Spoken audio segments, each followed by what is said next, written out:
How's it going, everyone? Welcome, Elvira Gonzalez here. And today, let's take a look now at the particularly book of scope in JavaScript.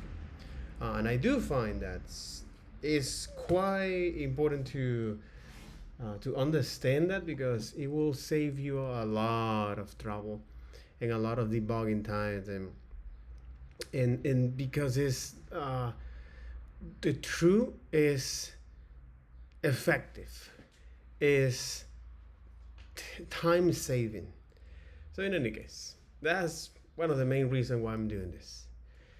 So this is the second book of the You Don't Know series written by Kyle Simpson.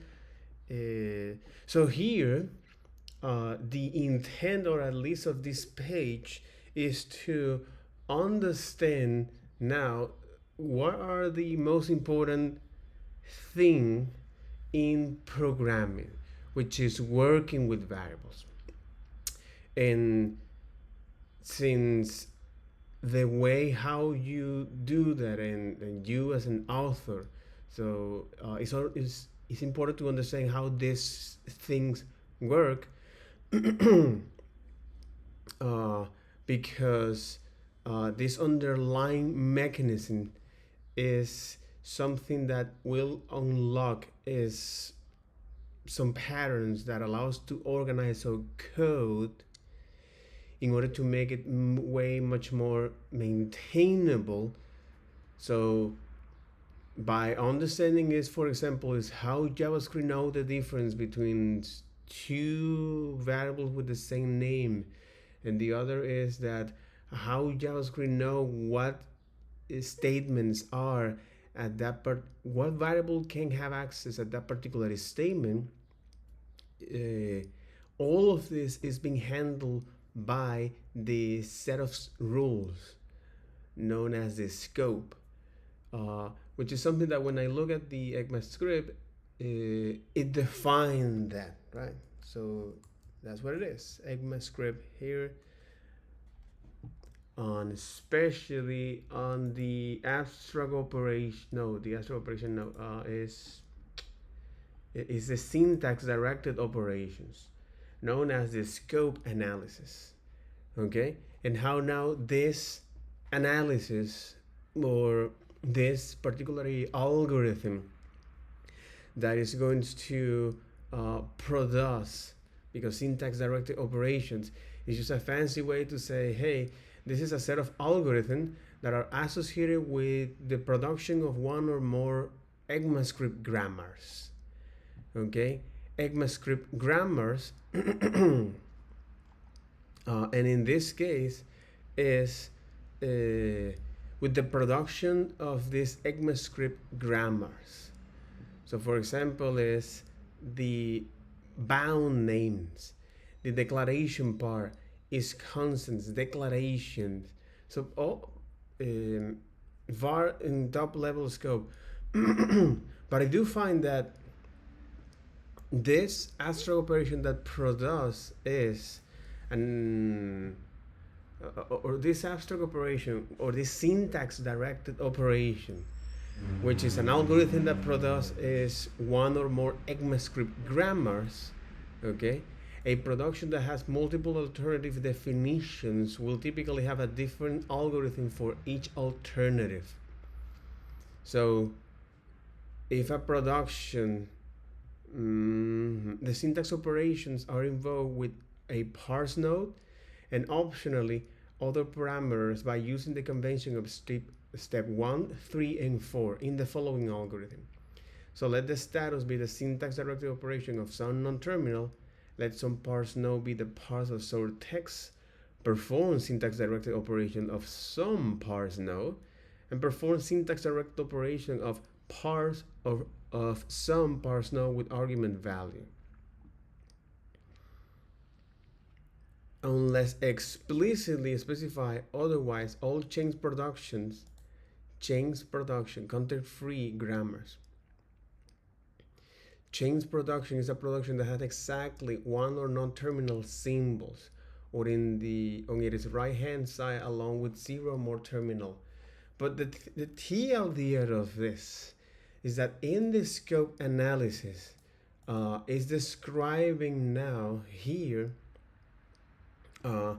runtime semantics of this specialized algorithm that produce grammar.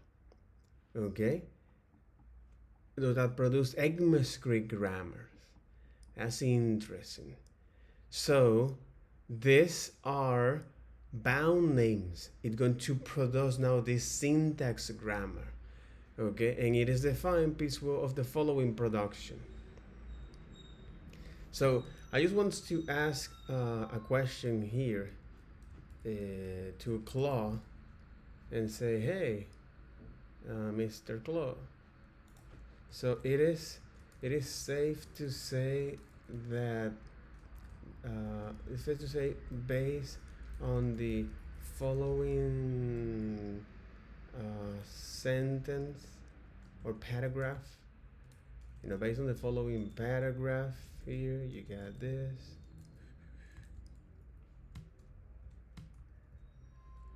From ECMAScript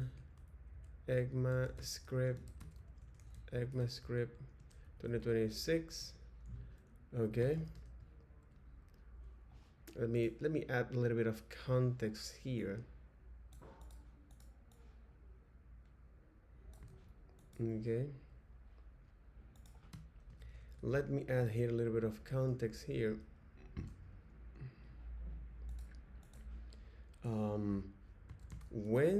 When I look at the productions like binding identifiers,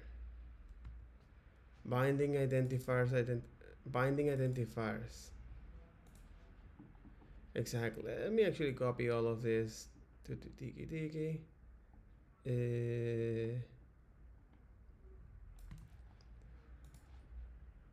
Let me put it all of this. Okay.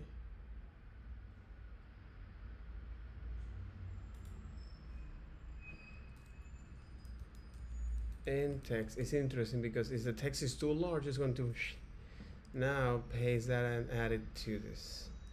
For ECMAScript 2026, when I look at the productions like binding identifiers, okay,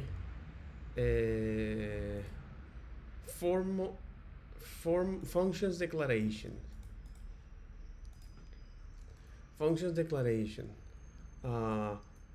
formal parameters,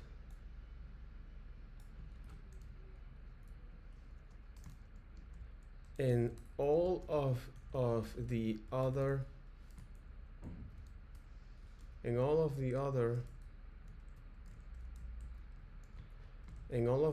productions, it means that is describing that syntax directed operations produce this exactly. It produces this bound names. Okay, it produces this static semantic. It produces this static semantic called bound names.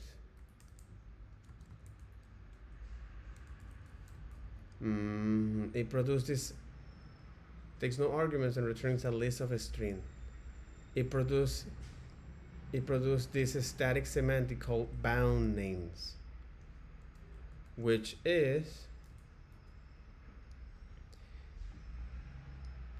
the association of this binding.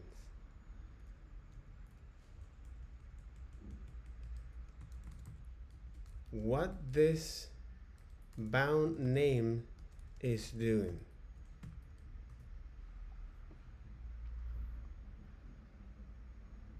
It's a static semantic operation, which is an operation that happens before execution that extract and return a list of all identifiers named that are being declared or bound by a particular syntax construct. So it's all of the declarations and identifiers, okay? Bound names is this. So bound names traverse JavaScript syntax construct and collects all the variables, parameters, functions name, class name, and other identifiers that are being introduced into a scope. It is essentially answer the question, what new names are being declared here? Why this is important? The JavaScript engine use bound names during the compilation phase to set a scope, detect duplicate declaration, handle hosting, and resolve variables reference and implement temporal dead zone. This is quite revealing because this is the key point of this. Set up scope and determine what variable exists in each scope.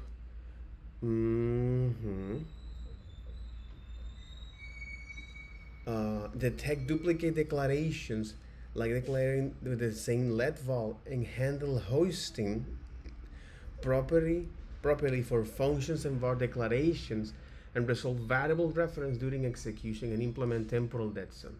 So here in this page, because now as JavaScript developer, this is classified as an interpreted language, but the fact is that it is a parse compile language before we have now a phase that happens before execution. How do we know that? So when we look at how JavaScript is now processing errors,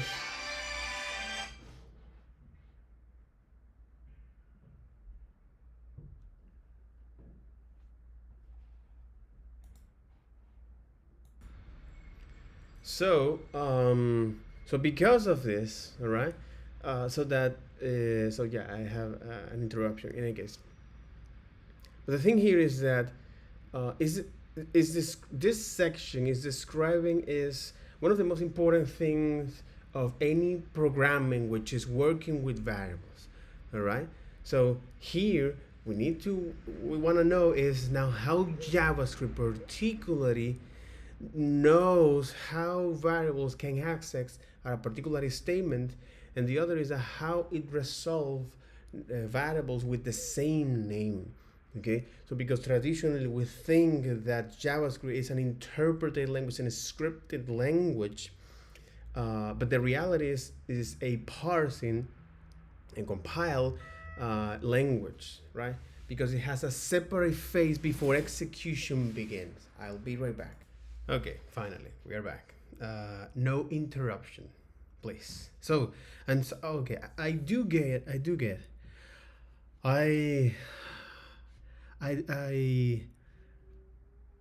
get it right now. I get it right now. This particular story that is describing is the reason why it's important to understand variables in any programming language, but particularly here in JavaScript. Okay, because this will set the foundations of other programming languages, whether it's Java, PHP, Python, I don't care. But all of this, right? And depend of if this is a scripted language or a compiled language, it is important for us to understand how to work with variables. And not only that, is how you can express your ideas in this fashion like language, all right? Because that's exactly what we're doing as engineering or programmer. It's like take some requirements, human-like in the natural language, and then now process that in a way that now the computer can do the way we want to do. That's pretty. It can be silly. It is. It might sound silly, but it is what it is. It's so but here, because we traditionally think that JavaScript, because it's a scripted language, therefore it might be any interpreted language that analyze things step by step from top to down. Uh, the fact is that JavaScript is not that. It has a compilation phase before the execution. So it will matter where you define your variables, your functions, class, and block in the code at author time, because that will impact is how these variables can be have access to. Okay, and because functions are now variables, or because functions are values in the language, uh, you can now held inside of those values of those variables.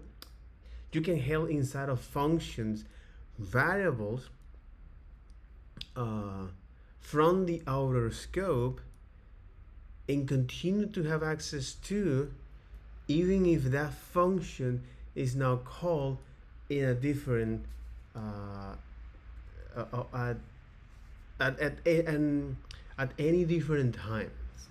Okay, or as they like to call here as tiki tiki.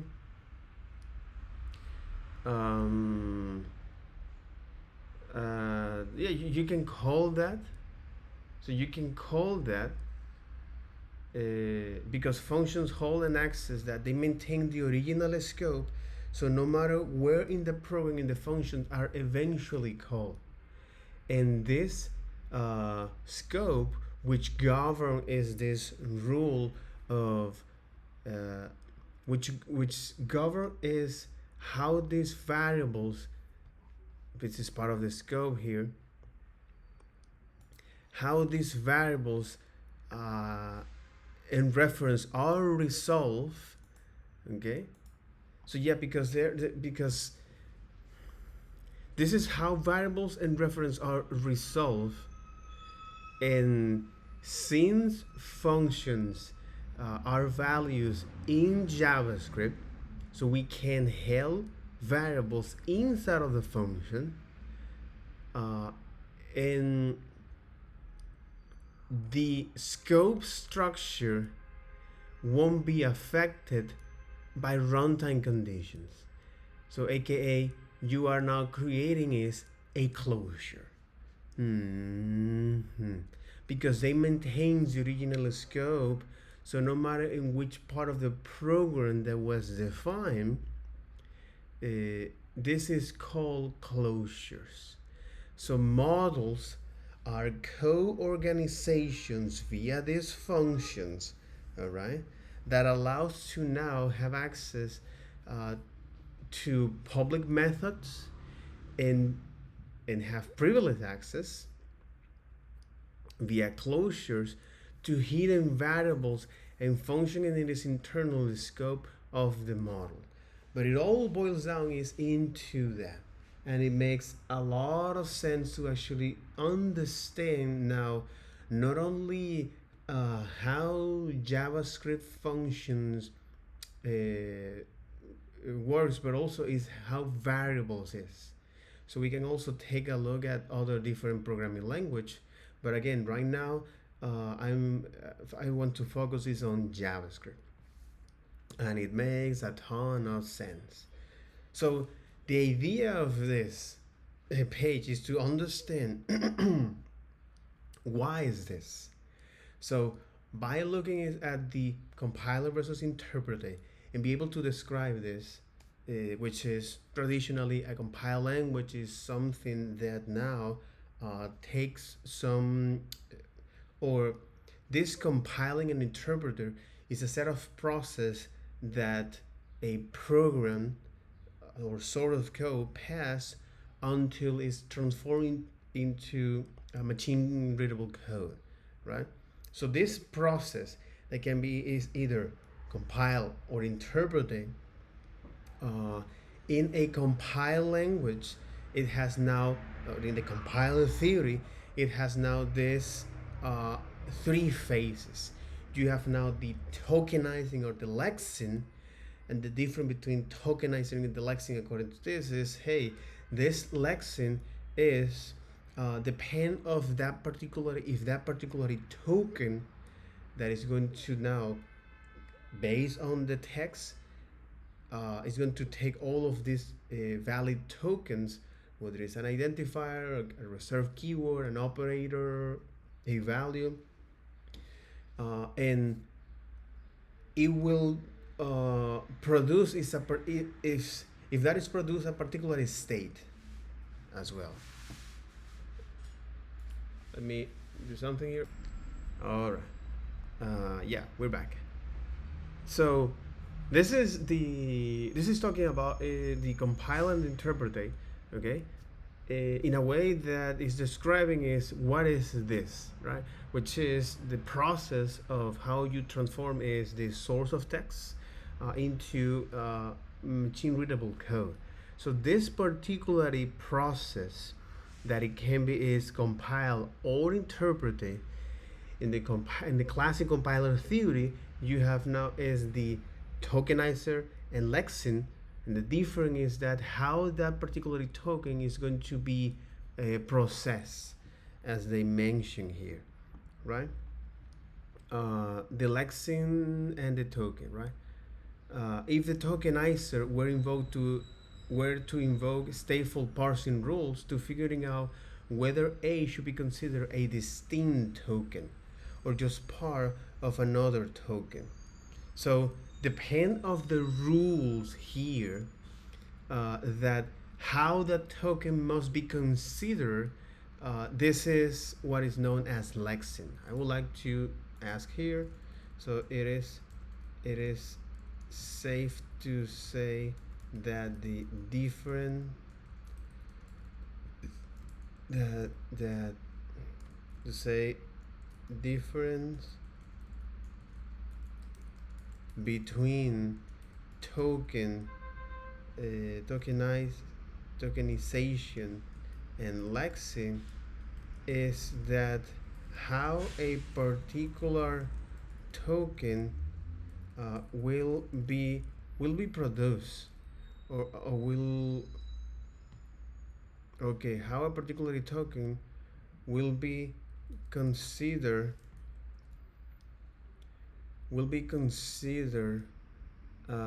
a distinct token or just part of another token. Oh, will be considered as a distinct token or part of another token. Is this decision making here?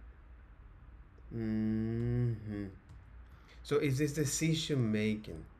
Okay, is how a particular token will be considered as a distinct token or part of another token. Okay, hey, if this token is part of another token or if this token is another one. I think there might be some confusion about the distinction between tokenizing and lexing, what you're describing. Tokenizing and lexing is a process of breaking source code into individual tokens. Yeah, but okay. So,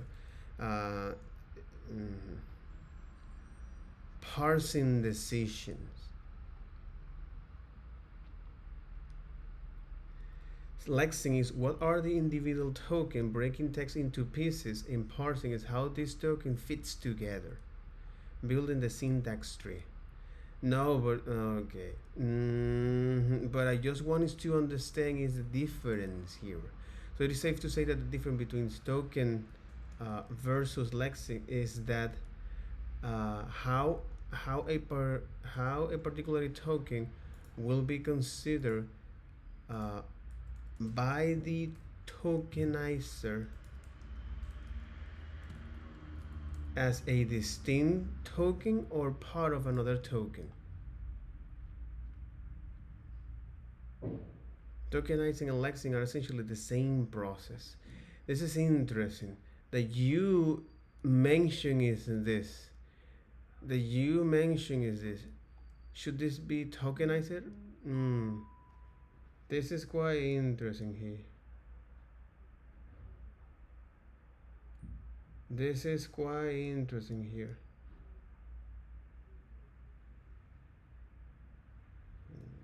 It seems that they need people. Mm-hmm.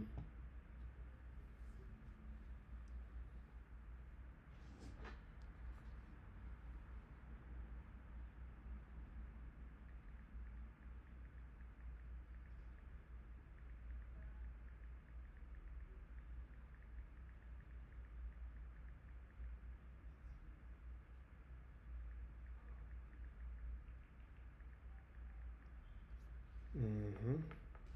So, okay, but it's interesting because you now think that is the same. So, okay, in any case, so this is the tokenizing and parsing.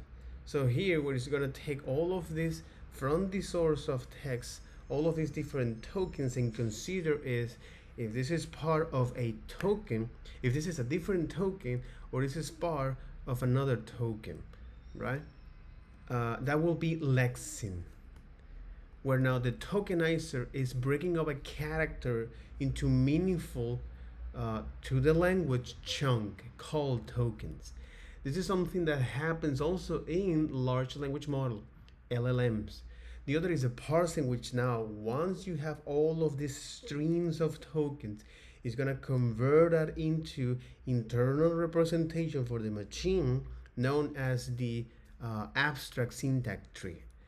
And then this abstract syntax tree, so for example with this, the var here might start with the top level node called variable declaration with a child node called identifier whose value is a, and another child called assignment expression which it itself has a child called numeric literal.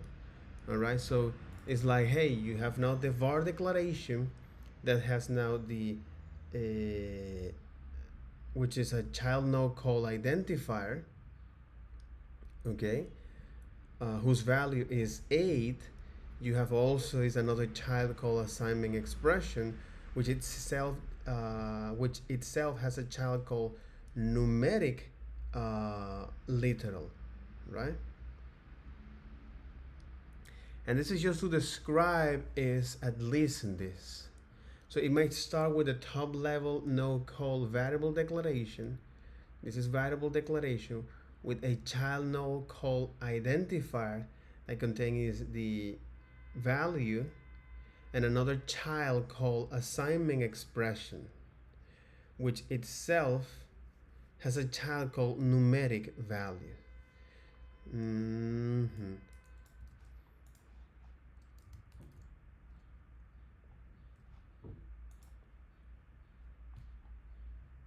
Mm-hmm. Can you draw in a tree-like structure this example? Because it's this.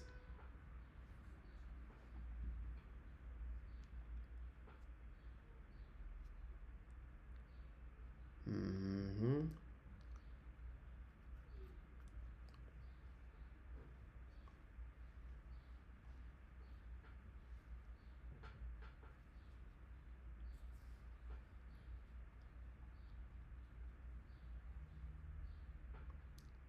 Yeah, because you might have is this. The tree breakdowns is like variable statement top level don't node like this, and the other is variable declaration list.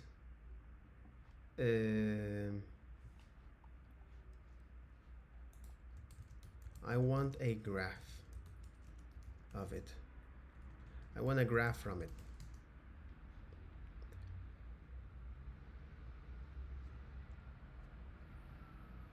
Because it may start with this variable expression that it has now is yeah, the that variable statement that it has now this identifier, and also is the value. Okay, okay, variable statement that say, hey, variable declaration list that contains now the variable declaration as it is, okay, where it say, hey, you need an identifier and initializer, and the identifier is a, and the assignment expression here is numeric literal here. So I do find that this is quite interesting in terms of understanding is the AST graph. AST graph, yep, the AST graph.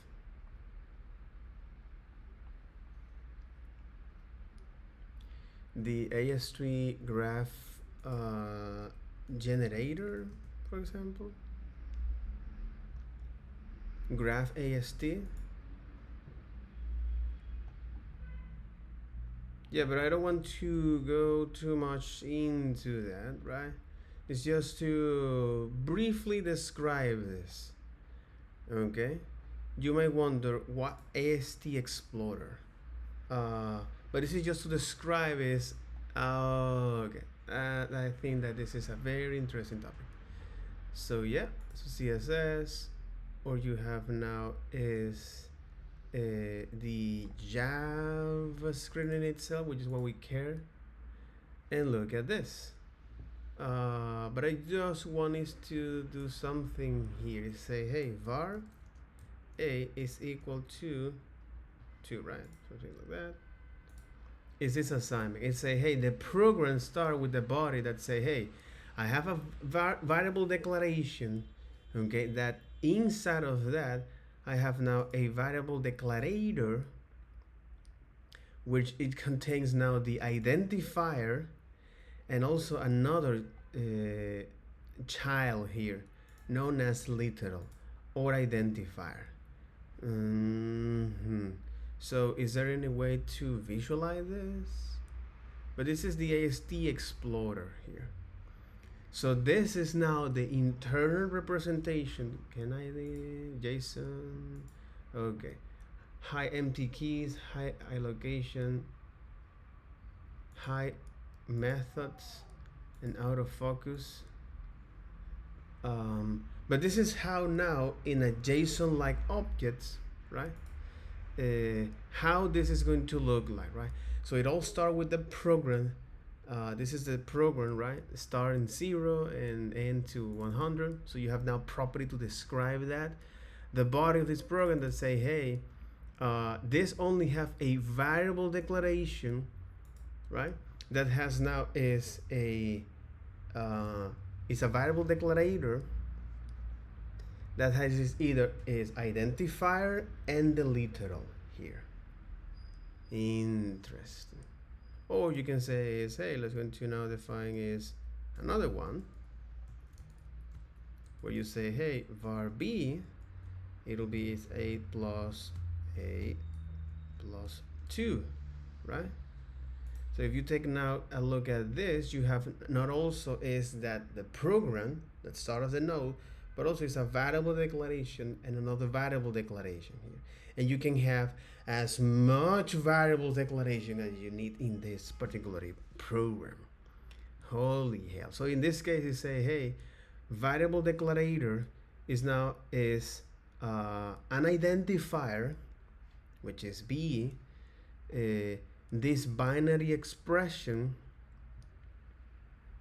to describe this particular token that has is now an identifier, binary expression, and this binary expression, what it is, hey, is that it's an addition here with the literal, okay, and followed by this another identifier.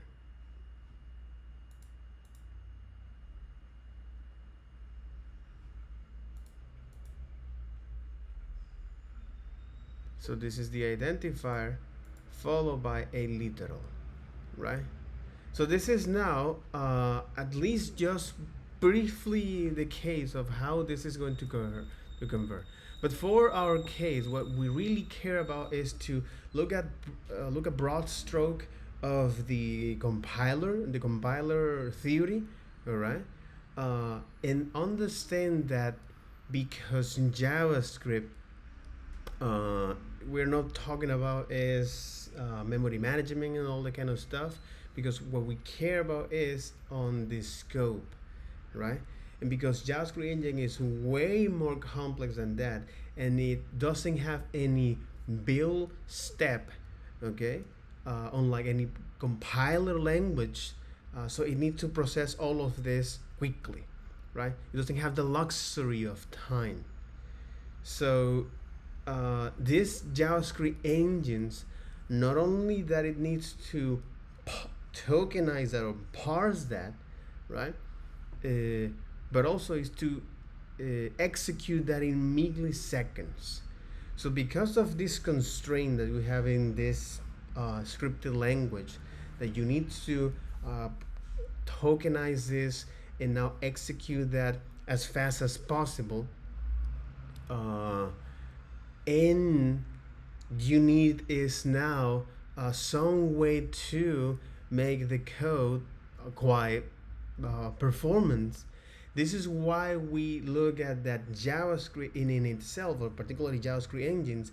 Not only not only that it needs to go through several of these tricks, like just-in-time compilations, which is lazy compile and even hot reload, but because this go beyond the scope of this, what do we care is on working with variables for programmers, is that this engine is made of, or the JavaScript is made of two phases, which is the parsing phase and the execution phase. How can we know that? Well, because the behavior that this language has, the observable behaviors that this language has. So, for example, is hey, it has now a way to analyze is syntax errors. The other is for early errors, and last but not least is hoisting. So this things that happens at parsing time, okay, and you can actually take a look at this. I'm not going to dive deep into this, but these things that happens at parsing times is what makes now JavaScript, in essence, if not in practice, a compile language, not by its distribution model, which is why this compiler language are actually looking, but it's for the analyzing phase, or how now JavaScript analyze and how the code is processed and analyzed before executed, right? This is the core here. So because of this, we also look at a particular example of now how to identify, when we're talking about variables, how this assignment happens and what is the anatomy of the assignment. So you have now things on the left side and things on the right side, but to make much more to make things more convenient or more intuitive, more true, is well, this is the so this is the source or the target in an assignment here. So if something is a target of an assignment, well, this is pretty quite obvious, right? It actually sits on when the assignments happen, but these assignments can happen in different places. So this assignment is here. This is an assignment. The other is when you now define as a function, it is happening now an assignment. And this particularly assignments or bound to names, all right? So for example, for lexical declarations, variables declarations, functions declarations, parameters, formal parameters. It's a fancy way to say parameters inside of a function.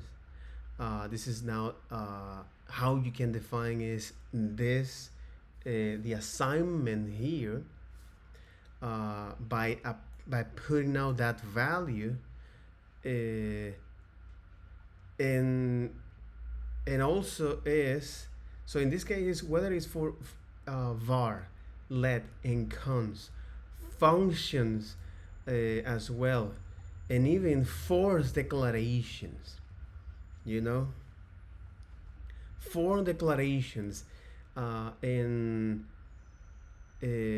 former parameter lists, class declarations as well, all right, where this association happens. And it is important to understand this because yeah, why do we even care about if an assignment is a target or a source, all right? So for example here student is a target, student here in a for of is a target of an assignment of a binding name. This student ID, all right, is now an assignment at this execution, and the other is a function's definitions here. So why do we care about this, right? The other is the sources. So we have identified as targets, which is variables, functions, for, and also is for more parameters. Okay, part of the assignments. Again, there are others as well. So for example, with class and async declarations, import and export. Well, this is when now an assignment happens. Can happens as well. But the question is that why do we even care about this? You know, why is that we do even care about this? What's the practical importance of understanding target versus sources? In chapter 2, we'll revisit this topic. And some things to avoid, for example, like eval, because you're going to modify is the runtime execution. Here, you are going to modify is the execution. You're going to modify is the scope. Mm-hmm. You are going to modify is the scope of that, which is something that can be dangerous, especially to spot on, right? Especially to spot on. And the other is the lexical. We have to demonstrate that JavaScript scope is determined at compile time. The term for this kind of scope is lexical scope. Lexical is associated with the lexing stage of compilation, as discussed early in this chapter. The lexical is associated with the lexing stage of compilation, which is, hey, if this token is a different token or it belongs to a particular token. The lexical here. This is what is called now the lexical scope. Okay, that happening is at compile time. Oh, lexical scope. Lexical scope, or this binding association here, that happen is at compile time. Okay, if you place a variables declaration inside of a functions, the compiler handles this declaration as it is parsing the function into tokens and associate that declaration with the function scope. If a variable is block scope, declare let and cons and is associated with the nearest enclosing here. So okay, so far so good, because we quite get it. Okay, we quite get it here. We quite get it here.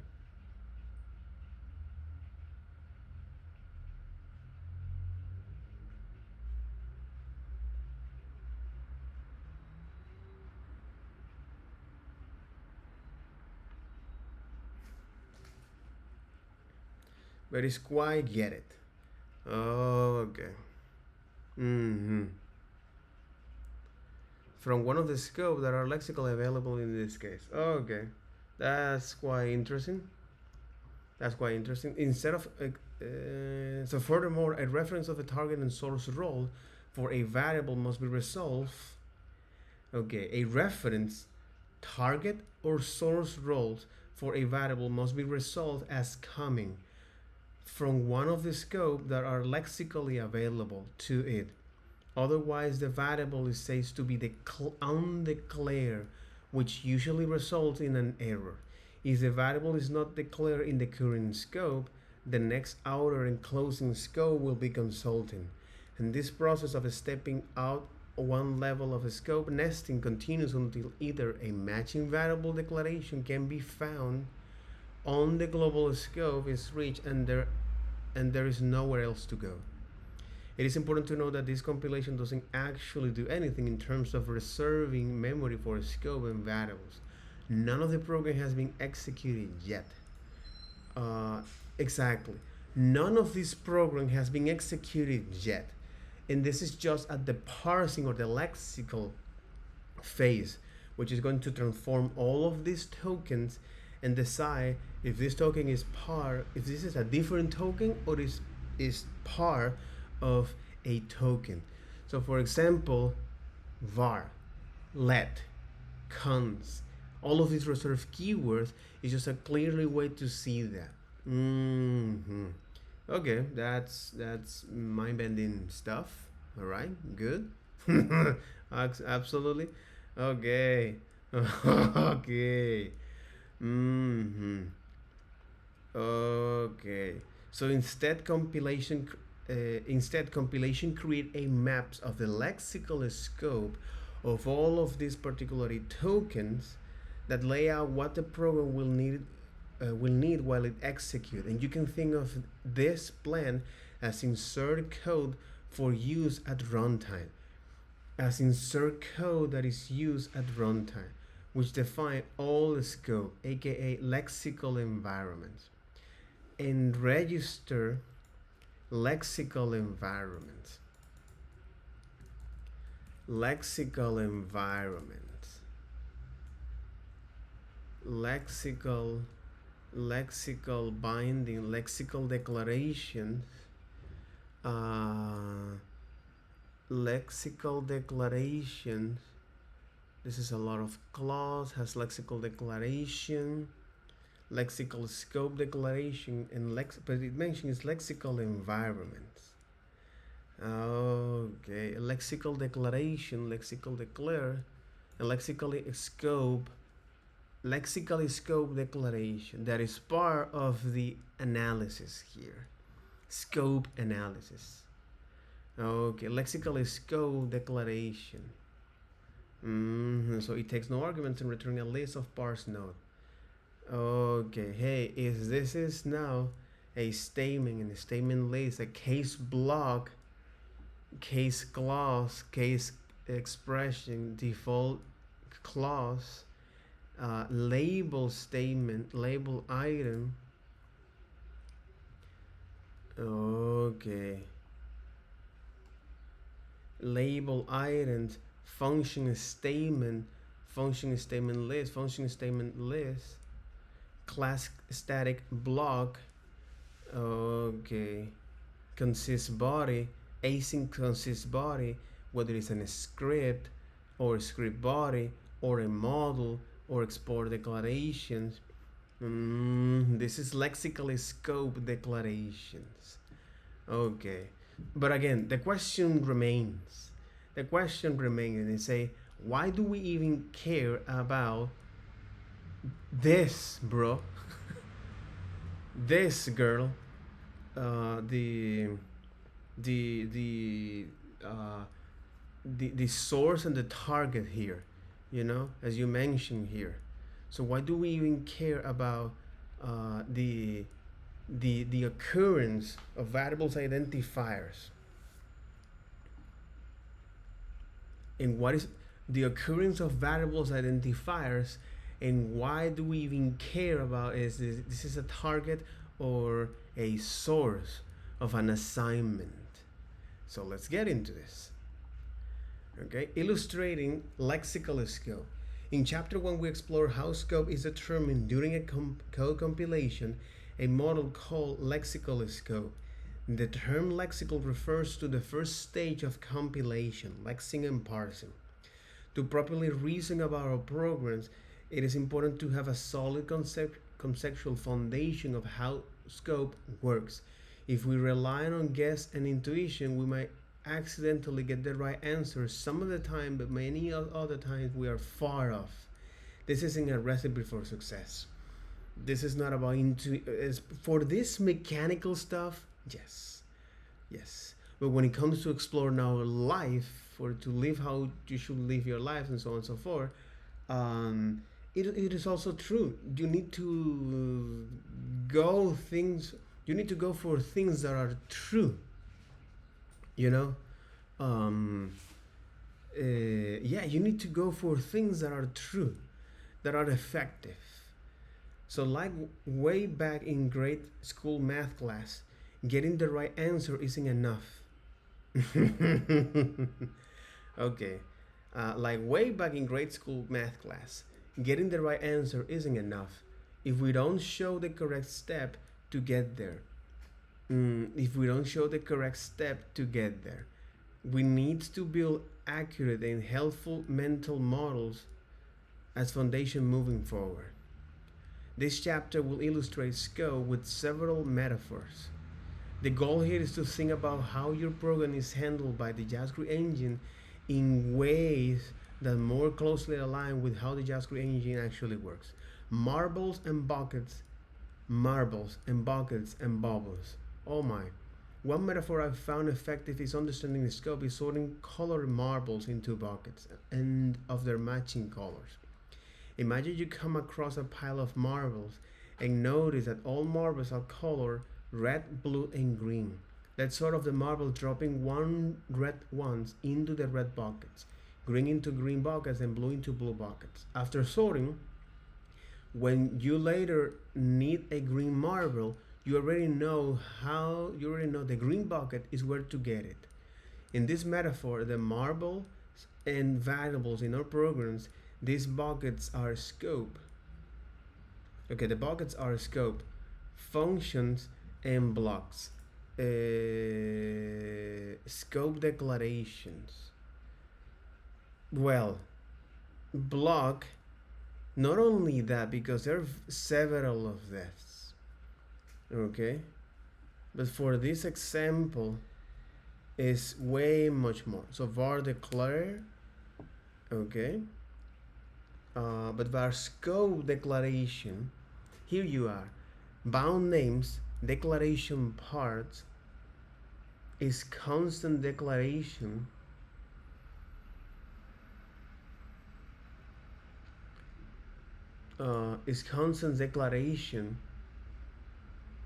lexical declare names, lexically declare names.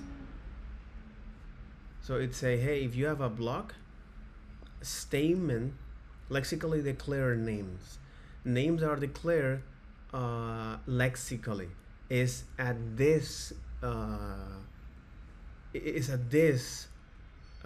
part. Names are declared lexically, whether it's a block, whether it's a case block, it's a statement list, okay, a case block, default case, label items, function statements, class static block statement, class static block statement list, consists body, script, and body.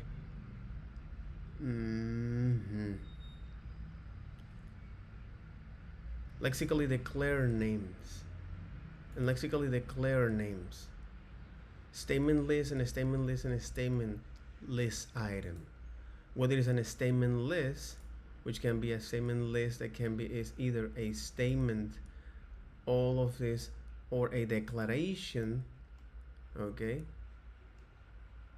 or a statement, whether it's a block, variables, empty, if, throw, and all of this, okay. Okay, well, it is a statement list that is either a statement list item or a statement list. Okay, and this statement list item, it can be there's a statement or a declaration. Okay, and the statements and the declarations are hostable class and lexical declaration. So we are looking here as the lexically declared names and reading about this. Okay, in this metaphor, the marbles are the variables in our programs. The buckets are scopes, functions, and blocks. Buckets are scope, functions, and blocks, and also other stuff. So, for example, class and models, right? Class async consists body, right? Async consists body. So async function in scripts and the script body, models as well. So keep reading about this, which we just conceptually assign individual colors for our discussion purpose. The color of each marble is thus determined by which color scope we find in the marble originally creating. Let's annotate the running program example from chapter 1 with scope color labels. Our global scope red. So you got the student here. Oh, okay. Okay, I get it. Let's annotate the running program example from chapter 1 with scope color labels. So each one of those variables in our programs are marbles. So this is a marble, this is a marble, the student is another marble. Okay. Exactly. This is so outer global scope is red, so you can think as a bucket. All right, as I mentioned here, buckets are a scope, and marbles are variables. So here you have now this particularly this is the bucket, the outer scope bucket. The variables here, you say the global scope red, which is now blue, the other is green. Okay, and we have designated 3 scope color with code comments. Red, outermost global scope, blue, scope of the function here, and green is the scope of the block inside of a for. Inside of a for. But still may be difficult to recognize the boundary of this scope bucket when looking at the code listing. And also is here in if, right?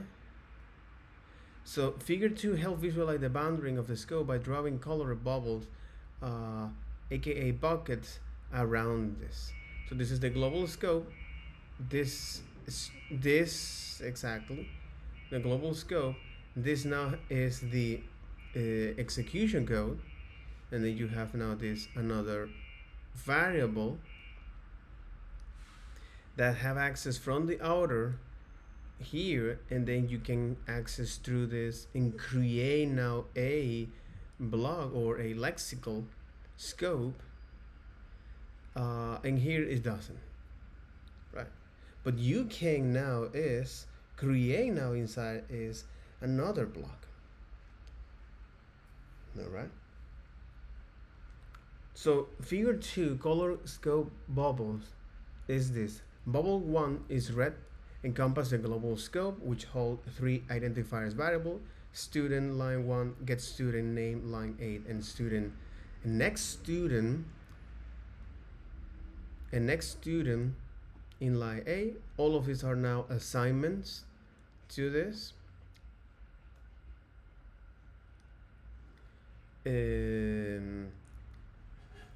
Exactly. The bubble 2, which is the scope of the get student name, encompass now the student ID, the student ID, which hold uh, which hold just one identifier variables here. And then the green encompass the scope of the for of, which now holds a reference of the student variables. Technically, the parameter student ID is not exactly in the bubble 2 scope. We'll unwind that confusion. It implied a scope in Appendix A. For now, it is close enough to label student ID a blue 2 marble. Scope bubbles are determined during compilation based on where the function blocks of a scope are written. Exactly. So the nesting inside of the nesting inside of each other and so on. Each scope bubble is entirely contained within its parent scope bubble. A scope is never partially in two different outer scope. A scope is never partially in two different outer scope. Each marble's variable identifier is color based on which bubble bucket is declaring, not the color of the scope it may be accessed from. For example, in the case of a student and student ID for that. Remember, we're asserting in chapter 1 that ID, name, and logs are all property, not variables. In this case, exactly, they are properties, not variables. Similar for console log and next student. In other words, they are not marbles in buckets. So we don't get color based on any the rules we discussed in this book. To understand how such property access are handled, see the third box of series. To understand how such properties access are handled, see third box in the series objects and classes. But later on, as the JavaScript engine processes a program during compilation and finds a declaration for a variable, it essentially asks which color, scope, bubble, or bucket I am currently in. The variable is designated as the same color, meaning it belongs to the bucket or bubble. The green 3 bucket is wholly nested inside of the blue 2 bucket, and similarly the blue 2 bucket is wholly nested inside the red 1 bucket. So scopes can nest inside each other as shown to any depth or nesting of your program needs. Reference non-declarations to variables and identifiers are allowed if there are matching declarations either in the current scope or any scope above outside the current scope, but not with declarations from lower nested scope. An expression in the red 1 bucket only have access to the red 1 marbles. An expression in a red bucket only, so an expression in a lexical scope has only access to the red marbles, but not to the blue, but not to the nested or lower scope or green. An expression in blue can reference either the current scope and the outer scope, but not the further or the nested scope. And an expression in green 3 bucket have access to the red 1 and red 2 block scope or scope and green 3 marbles. We can conceptualize the process of determining these non-declarative marble colors during runtime as a lookup. We can conceptualize the process of determining this non-declarations marble color during runtime as a lookup, since the student variables reference is the for loop statement on line 9 is not a declaration. It has no color.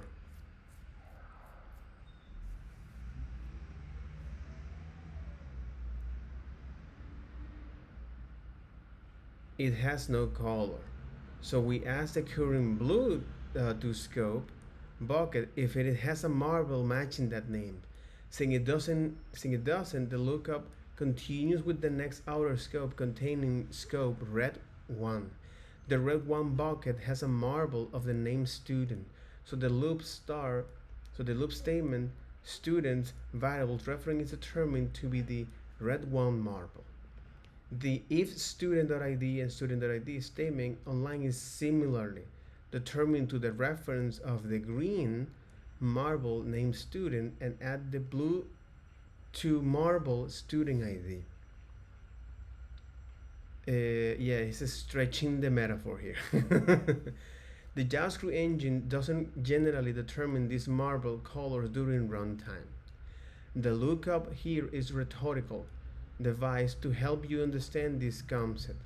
During compilations, most of all the variables reference will match already known scope bucket. So their color is already determined and stored with each marble reference to avoid unnecessary lookups as the program runs. More of this new in chapter 3. So the key takeaway from marbles and buckets and bubbles, variables are declared in a specific scope which can be thought as a color marbles from matching color buckets. Any variable reference that appear in the scope where it was declared or appear in any deeper nested scope will be labeled as a marble of the same color unless an intervening scope shadows the variable's declaration. See shadowing in chapter 3. So it intervenes scope or shadows the variable's declaration. The determination of color buckets and the marbles they contain happens during compilation. This information is used for variables marble color lookups during code execution. Wait, what? The determination of the color buckets and the marble they contain happen during compilation. This information is used for variables marble color lookups during code execution. A conversation among friends. Another useful metaphor for the process of analyzing variables and scope they come with is to imagine various conversations that occur inside the engine as code is processed and then executed. We can listen in on this execution to get a better conceptual foundation of how scope works. Let's now meet the members of the JavaScript engine that will have a conversation as the program as they process or program, the engine, the compiler, and the scope manager. Okay, this is another metaphor here. It's a conversations among friends. Engine, compiler, and scope manager. Engine is responsible for start to finish the compilation and execution of our JavaScript program. The compiler is one's engine's friends that handles all the dirty work of parsing and code generations. See previous section. And a scope manager is another friend of engines, collects and maintains a lookup list of all the declared variables and identifiers and enforce a set of rules as they see these are accessible to current executing code. For you to fully understand how JavaScript works, you need to begin to think like engine and friends. Think as the question they ask and answer the questions likewise. To explore these conversations, recall again our running program example, which is this. And let's examine how JavaScript is going to process the program, specifically starting with the first statements. This is for knowing the variables, the scope variables here. Specifically starting with the first statement. The array and its content are just basic JavaScript values literal, and thus unaffected by any scope concerns. So focus here will be on the var student assignment declaration and initialization assigning parts. We typically think of that as a single statement, but that's not how our friend engine sees it. In fact, JavaScript treats these two distinct operations, one which compiler would handle during compilation, and the other which engine will handle during execution, which you can take a look at the static and runtime evaluation. Okay, so the first thing the compiler will do with this program is perform Lexical breaking into tokens, which is then parsed into abstract syntax tree. Once the compiler gets to code generations, there's more detail to consider that may be obvious. A reasonable assumption will be that compiler will produce code for the first statement, such as allocate memory for a variable labeled student and then stick a reference to the array into that variable. But that's not the whole story. Here is the step compiler will follow to handle that statement. Encountering var student, so it now tokenize or lexing that. So compiler will add scope manager to see if a variable named student already exists for the particular scope bucket. If so, compiler will ignore this declaration and move on. Otherwise, compiler will produce code that at execution time asks scope manager to create a new variable called student in that scope bucket. Compiler then produces code for engines to later execute to handle the student assignment. And the code engines run will first ask scope manager if there is a variable called student accessible in the current scope bucket. If not, engine keeps looking elsewhere, see nested code below. Once the engine finds a variable, it assigns the reference of the array to it. In conversational form, the first phase of compilation for the program might play out between compiler and scope manager like this. Compiler, hey scope manager, or the global scope, I found a formal declaration for an identifier called a formal declaration called students. Ever heard of it? Global scope manager, no, never heard of it. So I just created for you. And then it's going to the next one and say, hey scope manager, I found a formal declaration for an identifier called get student name. Ever heard of it? Scope manager, no, but I just created for you. Hey scope manager, get student points to a function. So we need a new scope bucket. Got it. Here's the scope bucket. Hey scope manager of the function, I found a formal parameter declaration for student ID. Ever heard of it? Function scope manager, no, but now it's creating in this scope. Compiler, hey scope manager of the function, I found a for of loop that will need its own scope bucket. So the conversation is a question and answer exchange where compiler asks the current scope manager if an encounter identified declaration has already been encountered. If no, scope manager create a variable in that scope. If the answer is yes, then it effectively skip over since there is nothing more than the scope manager to do. Compiler also signal when it runs across functions or block scope, so that new scope buckets and scope manager can be instantiated.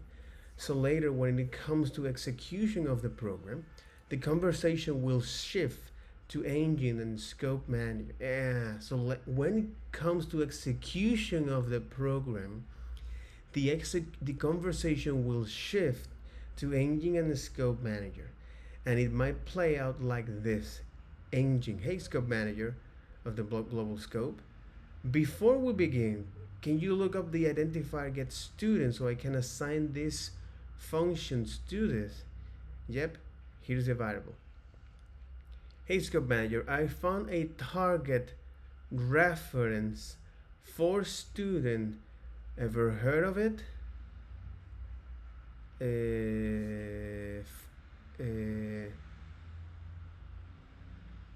Okay, I found a target reference for student. Ever heard of it? Ah, I have now this assignment to this uh, reference student. Ever heard of it? Yes, it was formally declared for this scope. So here it is. Thanks, I'm initializing a student to undefined, so it is ready to use. Hey, scope manager of the global scope, I found a target reference for next student. Target reference for next student. Ever heard of it? Yes, global scope manager. Yes, it was formally declared for this scope. So here it is. Engine. Thanks. I'm initializing is the next student reference to undefined, so it is ready to use. Hey, scope manager of the global scope, I found a source reference for get student name. Ever heard of it?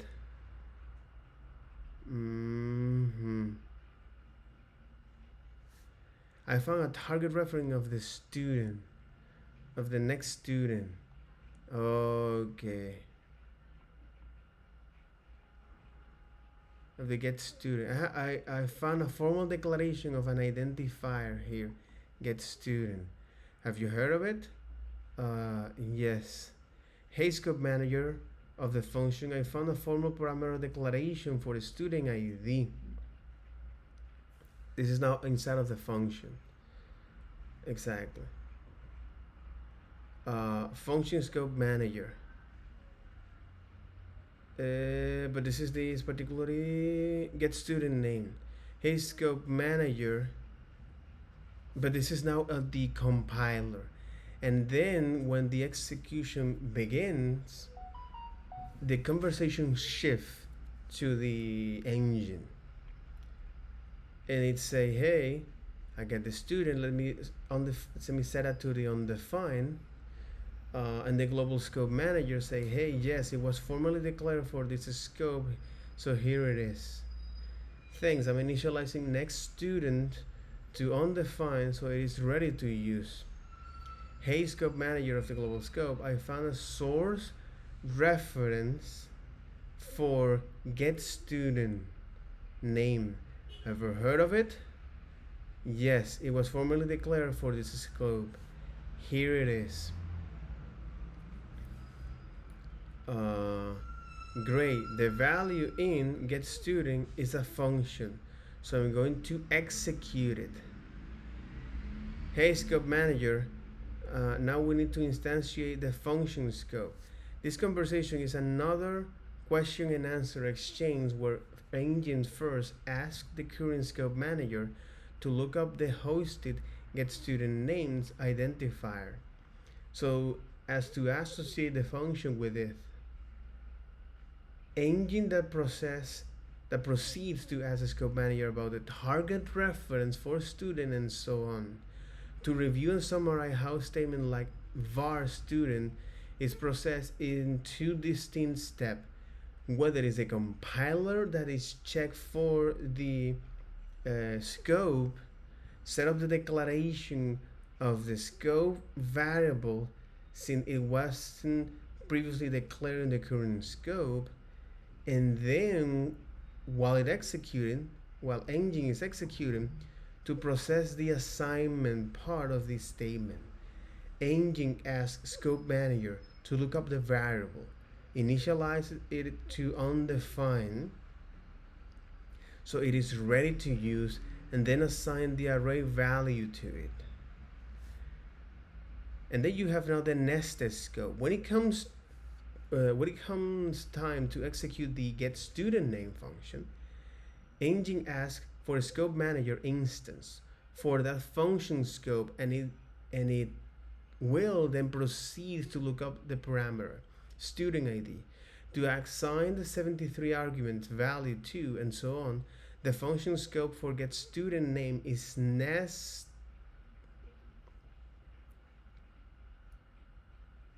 When it comes to time to execute the get student name function, engine asks Okay, for executing the getStudentName function, agent asks for a scope manager instance for the function scope, and it will then proceed to look up the parameter student ID to assign the 73 assignment argument value and so on. The function scope for getStudentName is nested inside the global scope. The function scope for getStudentName is nested inside of the global scope. Okay, the block scope for the for loop is similarly nested inside of the function scope, so scope can be lexically nested to an arbitrary depth as the programs define. Each scope can get its own scope manager instance. Each time the scope is executed one or more times, each scope automatically has all the series identifiers registered at the start of the scope being executed, and this is called variable hosting. Each scope get its own scope manager instance each time the scope is executed one or more times. Each scope automatically has its identifier register at the start of the scope at the start of the scope being executed. This is called variables hosting. Chapter 5. At the beginning of the scope, if any identifier came from a function declaration, that variable is automatically initialized to its associated function's reference. And if any identifier came from a var declaration, okay, at the beginning of the scope, if any identifier came from a function's declaration, that variable is automatically initialized to its associated function's reference. And if any identifier comes from a var declaration as opposed to let and counts, that variable is automatically initialized to undefined so that it can be used. Otherwise, the variable remains uninitialized, aka in the temporal dead zone, and cannot be used until it is full declaration and initialization are executed. In the for let student of student statement, student is the source reference that is the source of this assignment.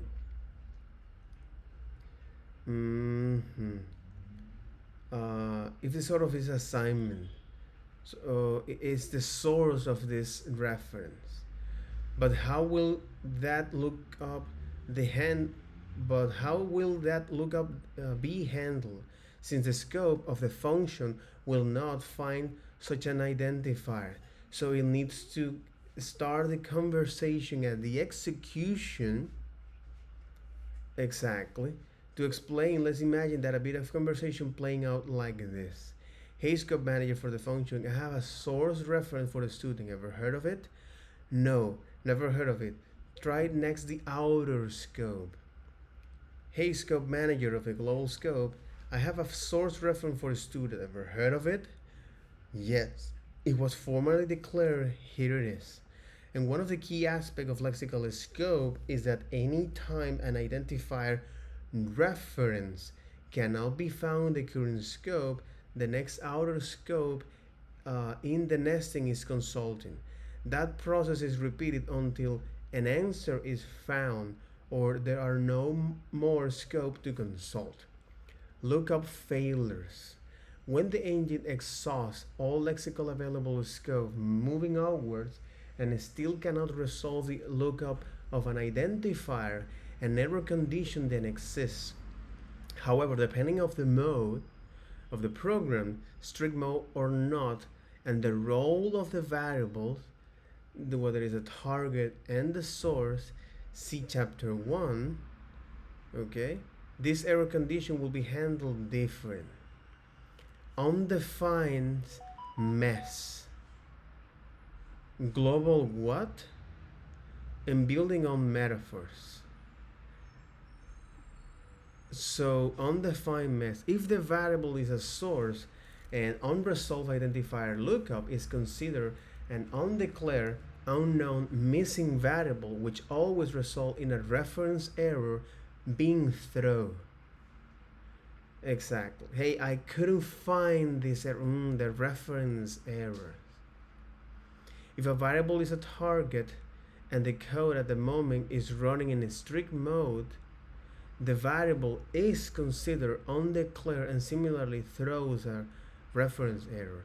The error message for an undeclared variable condition in most JavaScript engine will look like reference error. The name of the variable is not defined at compile time. The phrase not defined seems almost identical to the word undefined as far as the English language go, but these two are very different in JavaScript, and this error message unfortunately creates a persistent confusion. Not defined really means not declared.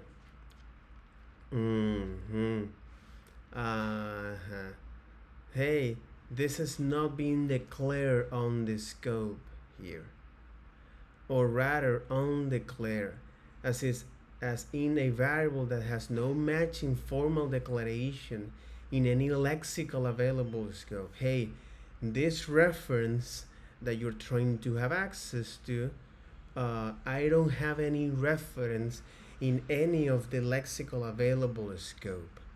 So by contrast, undefined is not declared really means a variable was found. By contrast, undefined By contrast, undefined really means a variable was found, but the variable otherwise has no other value in it at the moment, so its default is to undefined value. To perpetuate the confusion even further, JavaScript type of operator return the string undefined. For a variable reference is either state.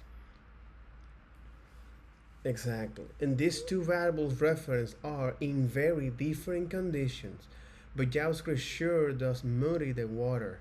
The terminology messes confusing and terribly unfortunate. Unfortunately, JavaScript developers just have to pay close attention to not mix up which kind of undefined, not declared, they are dealing with. Hey, you are dealing is with a reference error, or you are dealing is with a undefined value. And the global what?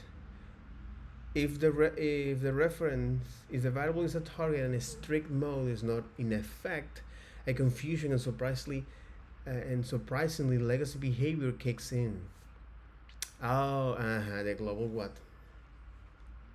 So assignments to the undeclared variables next student, and then you accidentally now going to define that. Scope manager will create an accidental global variable to fulfill the target assignment. Here's how the conversation will proceed. Engine function and engines and global scope. This sort of accident almost certain to lead to bugs eventually. Is a great example of the beneficial protection offered by strict modes, and which is why a bad idea not be using strict mode in strict code. In strict mode, the global scope manager will instead have responded, global scope manager, no, never heard of it, sorry, we had to throw a reference error of undefined, not defined. Never rely on accidental global variables for this. This is something that we most of the time we don't do, but it's quite interesting to know that hey, this is something that can happen. To visualize nested scope resolution, I prefer yet another metaphor, an office building as in figure 3. Like this, scope building. The building represents our program nested scope collections. Okay, this is another metaphor. And continue the conversation. By this point, you should be developing richer mental models for what scope is and how the JavaScript engines determine and use it from the code. Before continuing, go find some code in one of your program and run through these conversations seriously. Actually speak out loud. Find a friends and practice each role with them. If either of you find yourself confused or trip up, spend more time reviewing this material as we move on. As we move up the next outer chapter will explore how lexical scope and programs are connect in change. So that'll be all for this video. Take care. Bye bye.